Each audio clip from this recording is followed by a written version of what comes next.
you going to pay in rent? Yeah. And a lot of times I don't think small business owners fully grasp that a triple net lease, that's just your base rent. That's right. And oftentimes, depending on what type of product we're talking about, it can double with an operating expense. From cornfields to high-rises, office to industrial, houses to hotels, and every other asset class in real estate, we cover the people, the projects, and the profit. Welcome to the Investing in Iowa show. This show is for go-doers, action takers, and business owners. It's for people like you who are sick of Uncle Sam taking a huge bite of your apple. If you're looking to get ahead of what's taking place in Iowa, learn who is doing what, and how you can get in on the action, you're in the right place. Hosted by Neil Timmins, an Iowa native who has been involved in over $300 million in real estate right here in Iowa. Recording in studio from West Des Moines. Here's your host, Neil Timmins. I've got Abi Reiland here on the show. Abi, welcome. Thank you. I'm excited Glad to be here. I'm excited you're here. Say, for the audience's sake, who are you? Where are you from? What do you do? Yeah, so Abi Reiland, I am president of SH Commercial. We are the commercial division of Sarah Hopkins' real estate team under Remax Precision. So I'm in the Grimes area, is kind of where I'm from, 2 kids, and love commercial real estate. Take me back to the beginning. Where'd you grow up?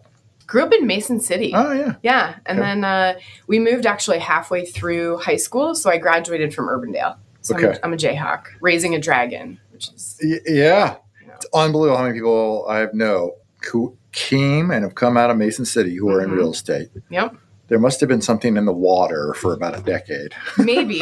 I was a late bloomer to it. Yeah. I didn't get into commercial real estate until, 7 years ago. Yeah. So, it took me a minute to figure it out, but got it now. Yeah. All right, so you graduate high school, and what do you do?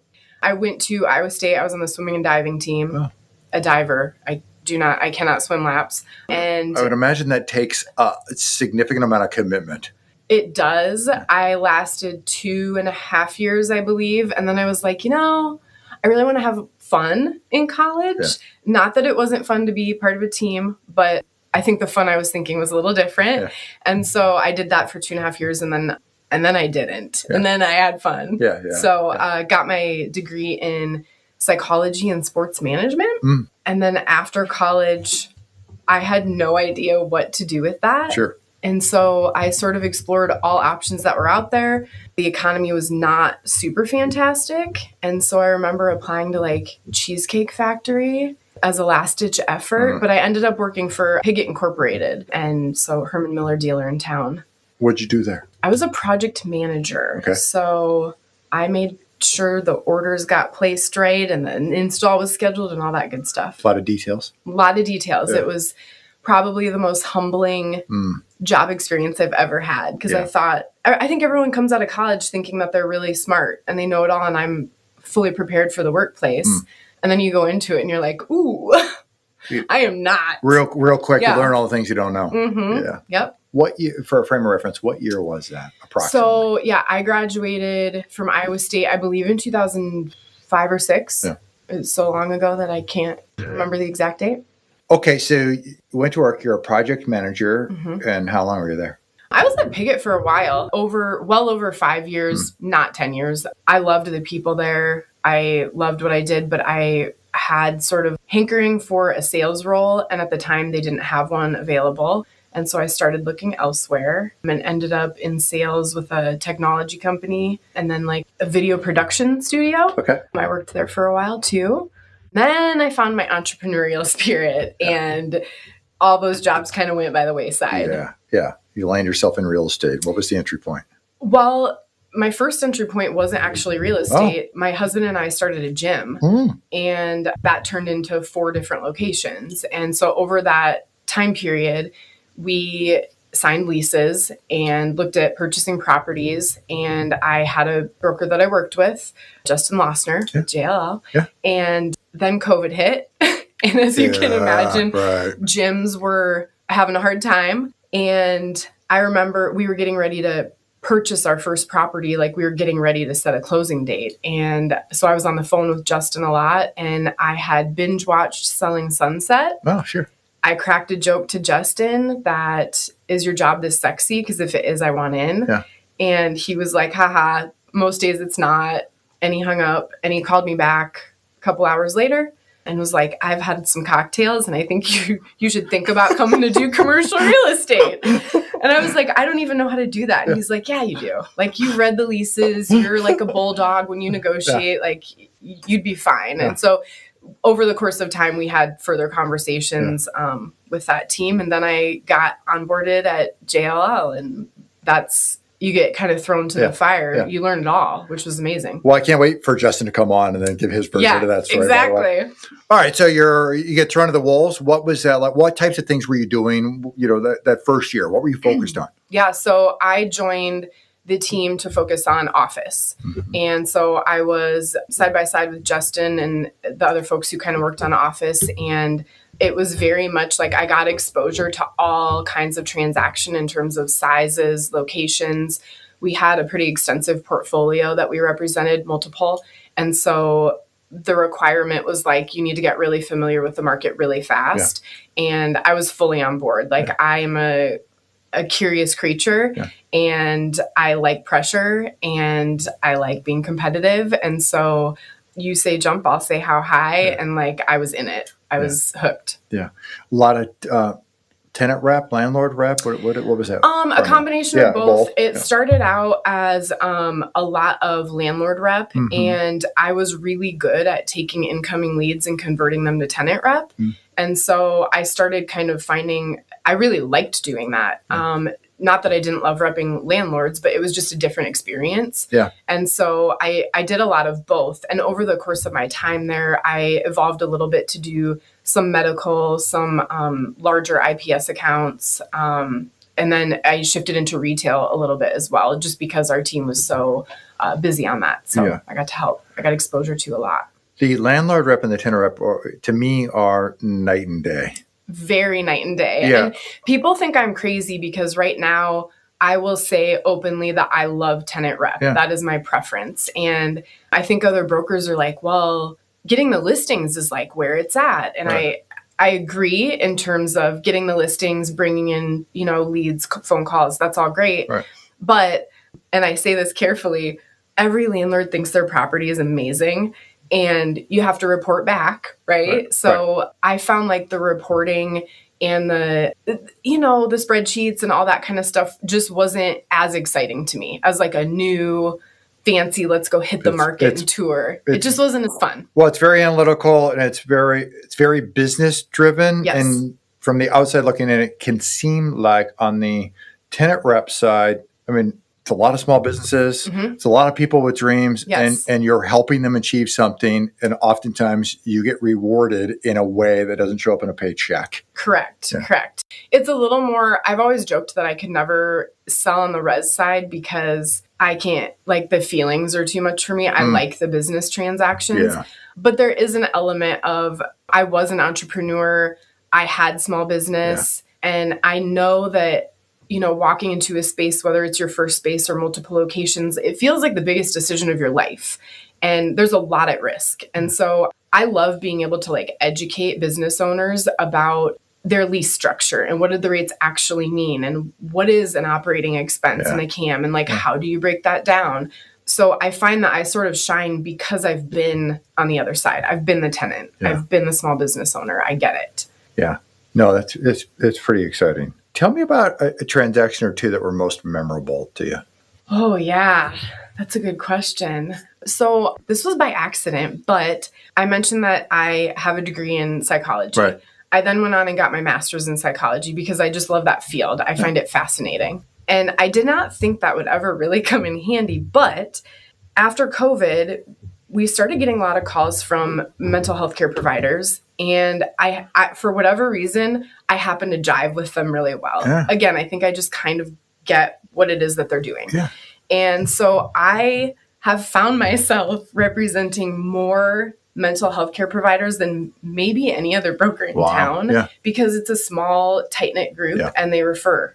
So I would say one of the first ones I did when I sort of became like an independent on my own under SH Commercial was a small group. And they came to me and they were like, we're having the most difficult time. We thought we found a space. We got all the way through negotiations, bumped into some things that are concerning. Like, can you help us out? And we just shifted the trajectory. We found them an amazing space. They were so happy. They're one of my greatest referral sources, and their business is thriving. And so that's the type of stuff that like I love. I love it. Yeah. No, that's terrific. You didn't work this hard to earn next to nothing on your money. Savings accounts barely move the needle. Tech stocks, AI stocks, well, it kind of feels like Vegas out there right now. Rentals, too oftentimes it means tenants, toilets, termites, and not the cash flow you were thinking. Well, so I've got an alternative. Little Guy Loans Co-Lending Fund. Qualified accredited investors are earning 10 to 11% annual passive returns. It's paid quarterly by co-lending with us alongside me on short-term first lien real estate loans right here in the greater Des Moines area. Your money's backed by a real property, not promises. It stays close to home. We've successfully funded well over $10 million in loans right here in central Iowa. So if you want steady income without headaches, click the link below in the show notes. Let's connect. We'll see if it's a fit for you.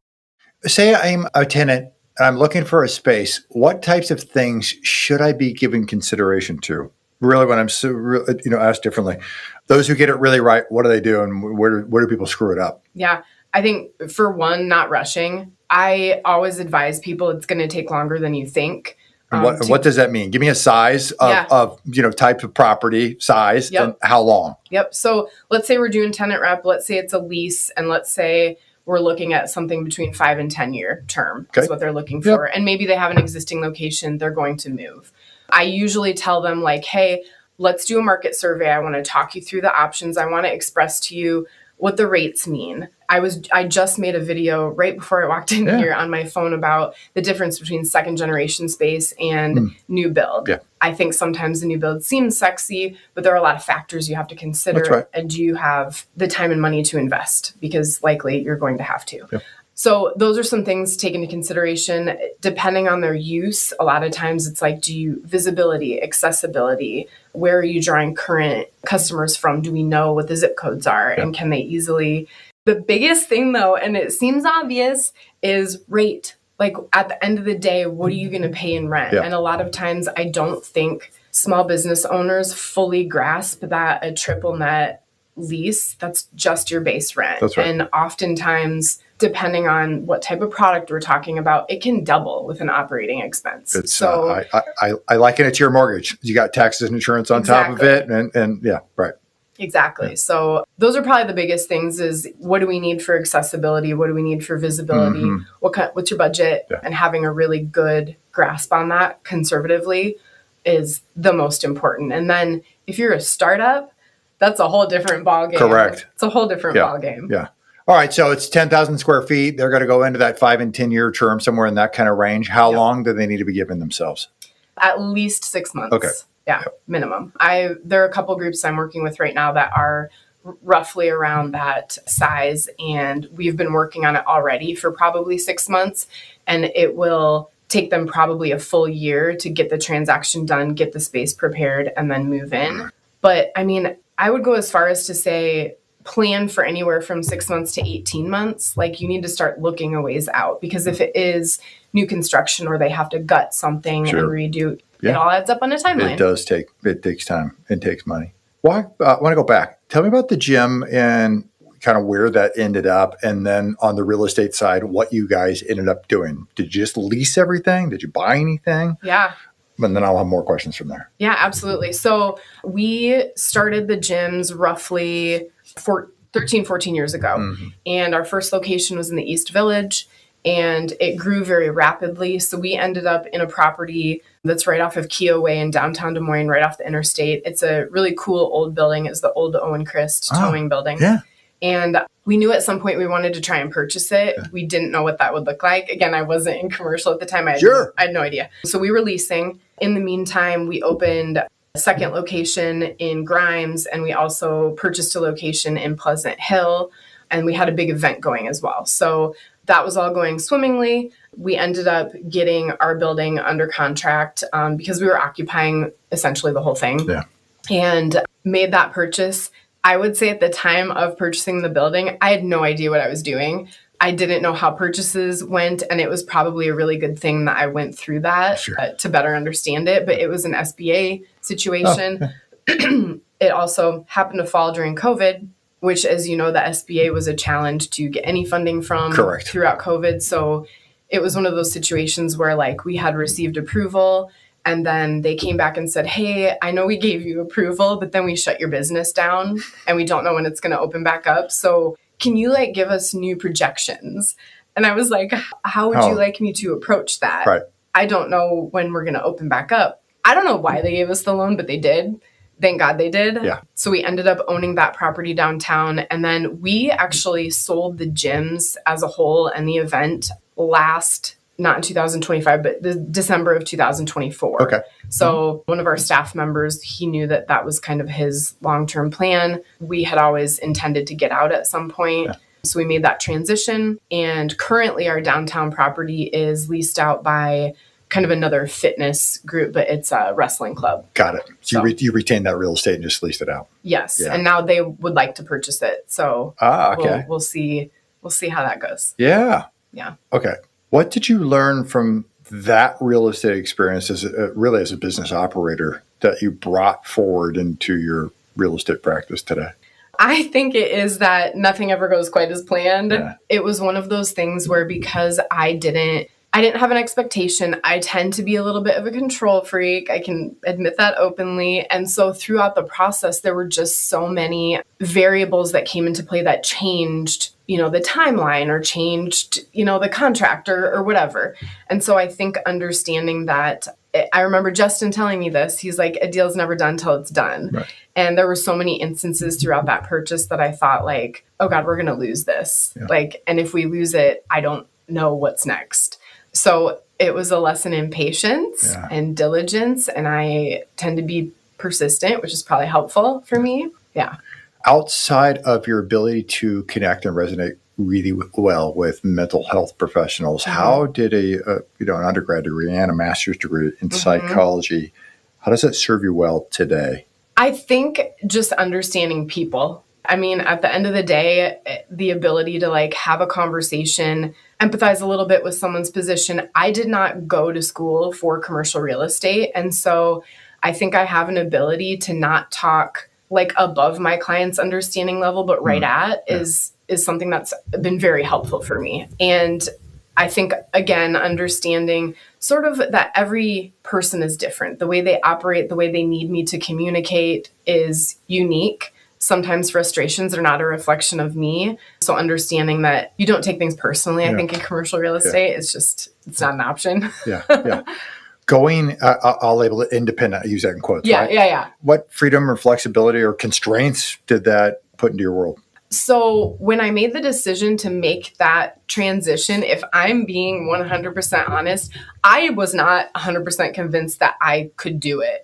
I didn't know. Yeah.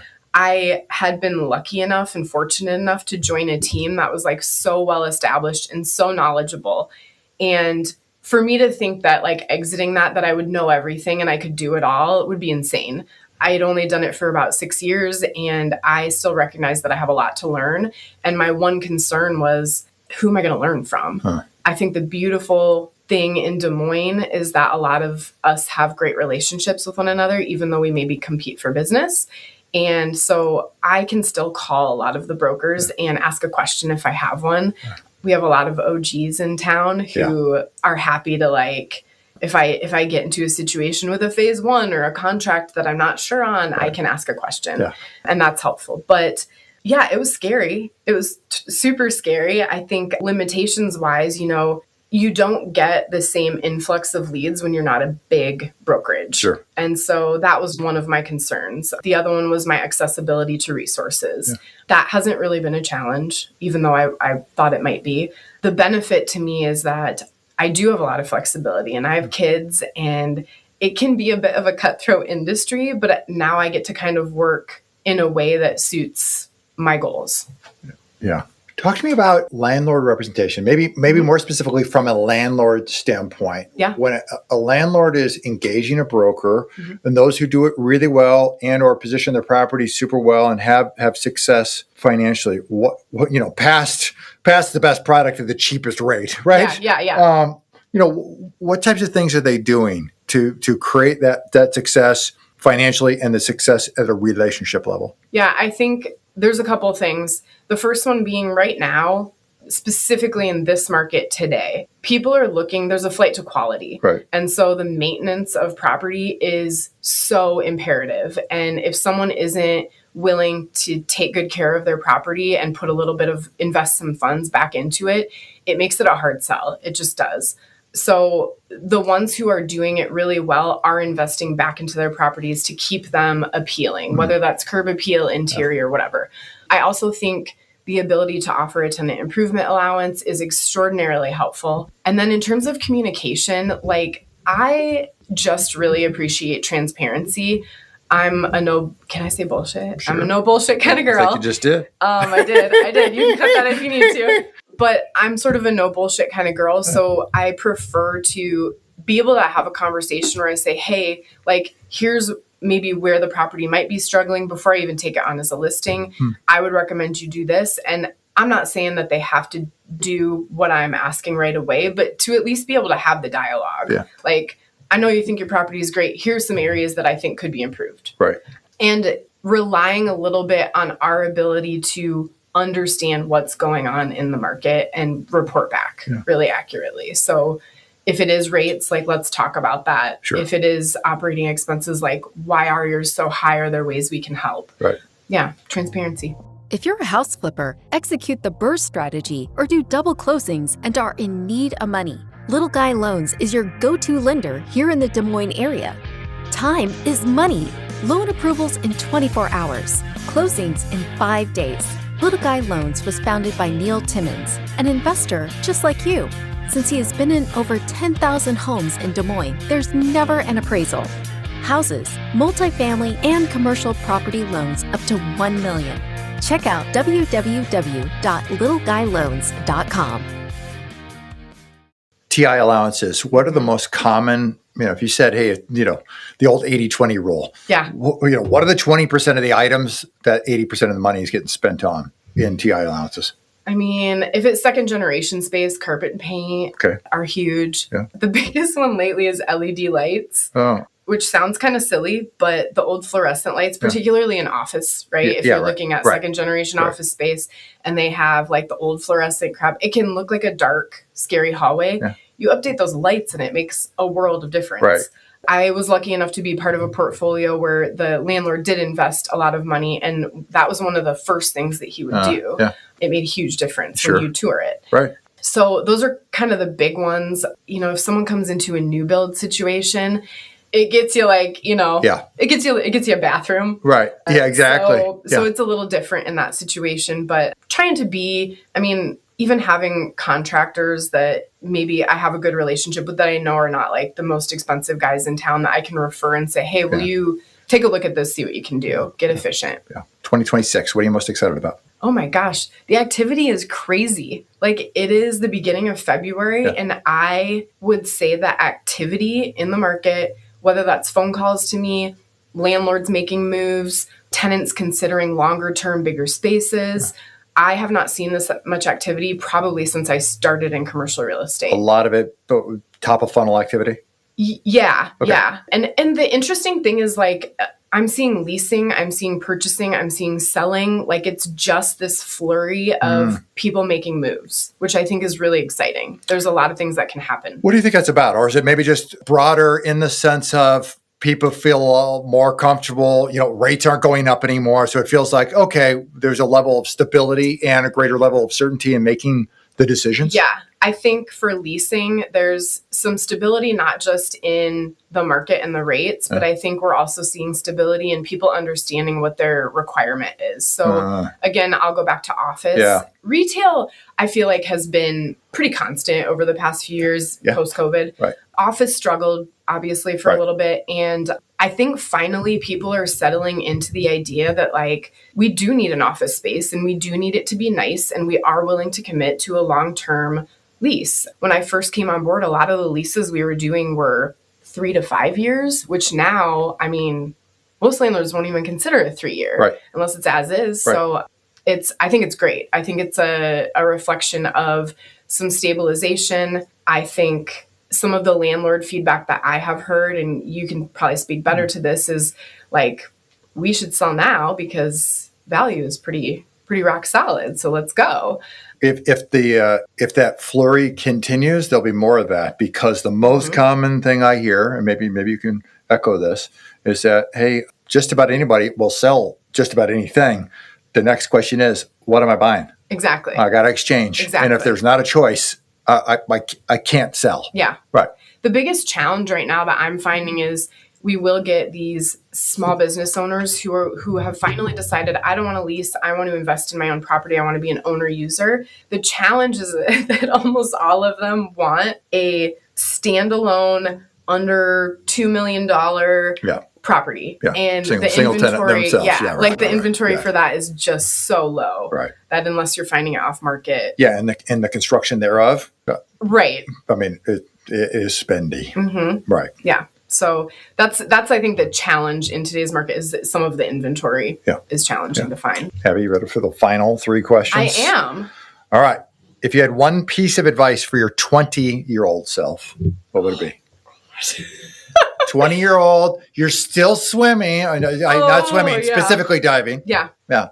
She could have used a lot of tips, but I think my advice would be, don't be afraid of failure and stay true to like who you are. I think for a period of time in my professional life, I attempted to cater to what people needed me to be.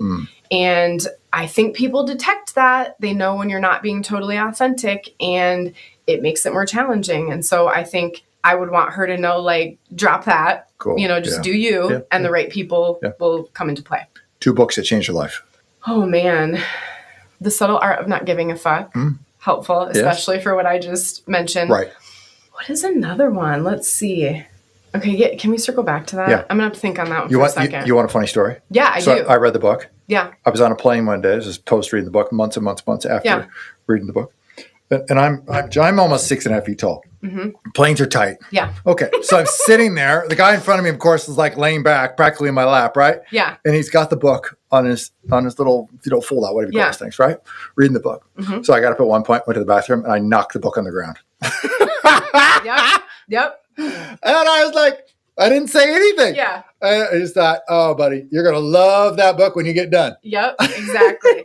I feel like I'm so drawn to, like, this is going to sound bad, but I can read a sales book if I kind of have to, and I can get some great tidbits out of it, but I love murdery stuff. Oh, yeah. So they haven't changed my life, but I think separating when I'm reading, I don't like reading about business. Sure. I like reading about fiction. Yeah.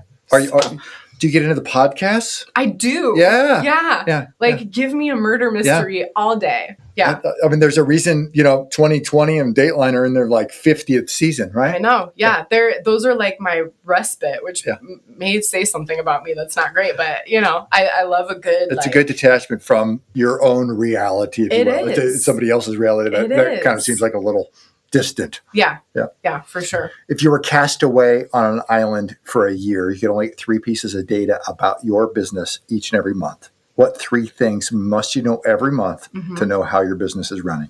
I need to know my conversion rate on incoming leads, whether that's getting them from other sources or bringing them in myself.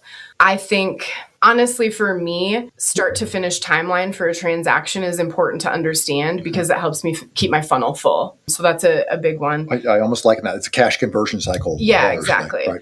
And then I feel like the obvious one is, like, at the end of the day, how much am I bringing in? What's the my net volume? Yeah, exactly. So that's probably, you got to know. Yeah. Abby, I asked lots of questions. What's one question I did not ask that I should have asked?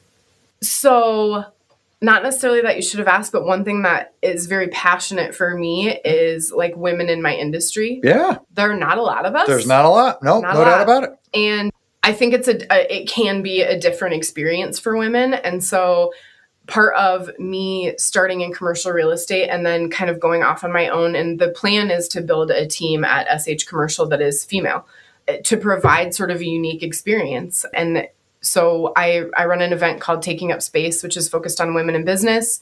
We're a sellout crowd and we do it annually. It's like a diverse panel of women. And we don't just talk about the business side, because I think for women, the personal side plays so tightly into everything that we do that it has to be part of the conversation. So, no, that's fantastic. Yeah. Yeah. Well, I commend you for that. And I appreciate you taking the time to come join me on the show and share so much. For people, they want to find you, follow you, connect with you. Where can they go? What can they do? Yeah. Like Instagram at Abi Reiland. We also have one that's at SHCRE team, and that's our commercial real estate team. We just got that going. And then, find me on LinkedIn. I'm always on LinkedIn, so easy peasy. Perfect. Links below in the show notes for everybody. Abby, appreciate you being here. Thank you so much, Neil. Thanks for listening. If you're enjoying the show, may I ask a favor of you? Naturally, subscribe so you never miss an episode. But would you rate and leave an honest written review on Apple Podcasts? It does a lot for us here at the show, and I appreciate reading your thoughts. Great guests make for a great show. If you know of another Iowan who would be a great guest, or you yourself have interest in being a guest, well, get on our radar. Visit Investing in Iowa to fill out an application or recommend a guest. And if you want to connect with me one-on-one, go to LegacyImpactInvestors.com. Click on the Invest With Us button in the top right corner, and there you can pick a time for the two of us to get on the calendar and connect. Until next time, keep investing in Iowa.